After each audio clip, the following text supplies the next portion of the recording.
Welcome to our 7.2 and 7.3 project. Today, hopefully, you will learn how to graph rational functions, how to simplify, multiply, and divide them as well, and get a few laughs along the way. We will begin by covering how to graph rational functions. In order to graph rational functions, you need to start off by learning the base equation. The base equation is y equals a over x minus h plus k. Now in this equation, the h and k are there to represent asymptotes. Asymptotes are lines that the graphs will come very close to but never touch. And k is there to represent the vertical asymptote, and h is there to represent the horizontal asymptote. In order to graph the function, you have to plug the x values into the given equation to represent points that would correspond to the respective lines on the graph. So when x equals 1, y is negative 8. When x equals 2, y is negative 4. And when x equals 4, then y is negative 2. Then, when x equals negative 1, y equals 8. When x equals negative 2, y equals 4. And when x equals negative 4, y equals 2. So these are our graph points. Typically, when the numerator is positive, the lines would go in quadrants 1 and 3. But since the numerator was negative, in this case, we would switch from quadrants 1 and 3 to 2 to 4. In this equation, you have a horizontal asymptote, which means that you have a number along with x in the denominator. Since it's plus 4, x cannot equal minus 4 because that would make the function equal 0. So when x equals 0, you get 3/4. When x is negative 1, you get 1. And when x is negative 2, you get 1/2. Now we're moving on to the second set of points to graph the second line. In this case, negative 5 makes negative 3, and negative 6 makes negative 1 and 1/2, and negative 7 gives you negative 1. When you first look at this line, you will notice that there is a dashed line on the negative 4th spot on the x-axis. That means that none of the values can equal negative 4 because if you cross that line, it's no longer an asymptote. Then you will see that the points that you gathered from using your equation are highlighted on your graph. Now we bring into play the vertical asymptote, which is the negative 2, meaning that the y value can't equal negative 2. So if you plug in the x values into the given equation, if you plug in 1, you get 3.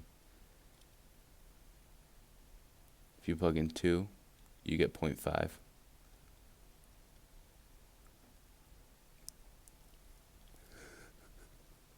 If you plug in 5, you get negative 1.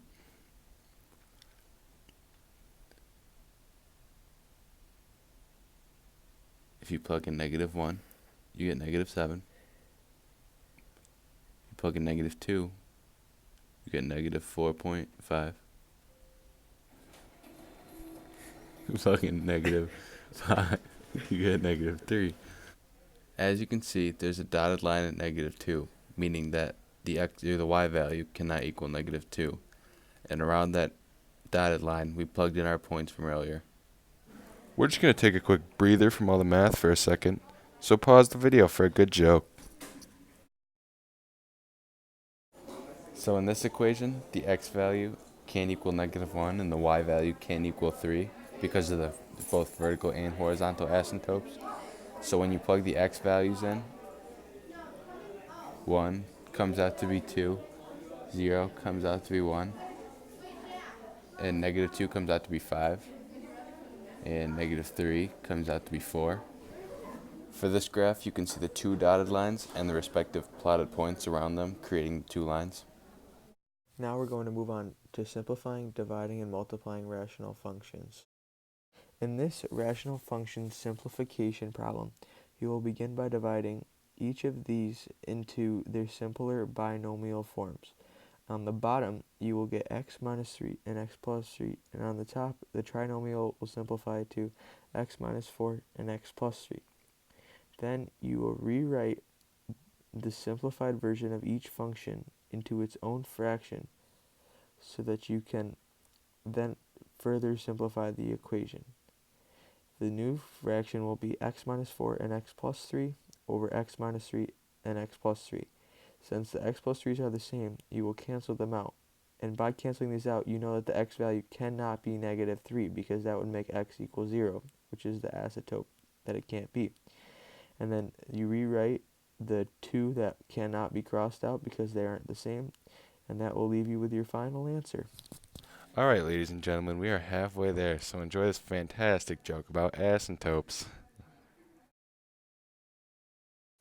In order to divide rational functions, you're going to have to use the reciprocal of the divisor so that you can end up with a multiplication problem because you cannot just divide fractions.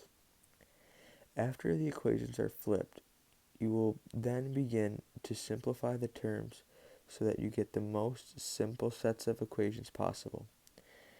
The top left is 11x in the simplest form, and then on the denominator you can take out a 3 getting x minus 3.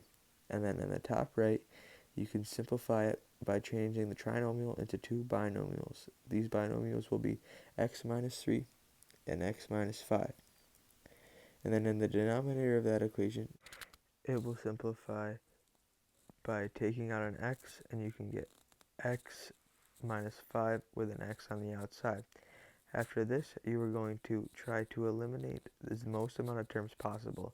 You can eliminate terms that are identical to each other. After this happens, you are left with 11 over 3. And now all the terms that you eliminated, you will say that x cannot equal the opposite of that. So if it's x minus 3, x cannot equal 3. If it's x minus 5, x cannot equal 5. And if it's just x, x cannot equal 0. In this multiplication equation, you will simply combine like terms. The 6 and the 9 will combine to make 54. The x's will combine to make x to the 7th, and the y's will combine to make y to the 3rd. And then you combine like terms on the bottom to get 6x y to the 4th. Now you will simplify. The 54 divides by 6 to get 9. Then the x's subtract to get x to 6. And the y subtract to get just y. Just to leave things off on a good note, we're going to end things with a nice joke. My name's Donovan, My name's Ernie. and thank you for watching our presentation on Algebra 2 Sections 7.2 and 7.3.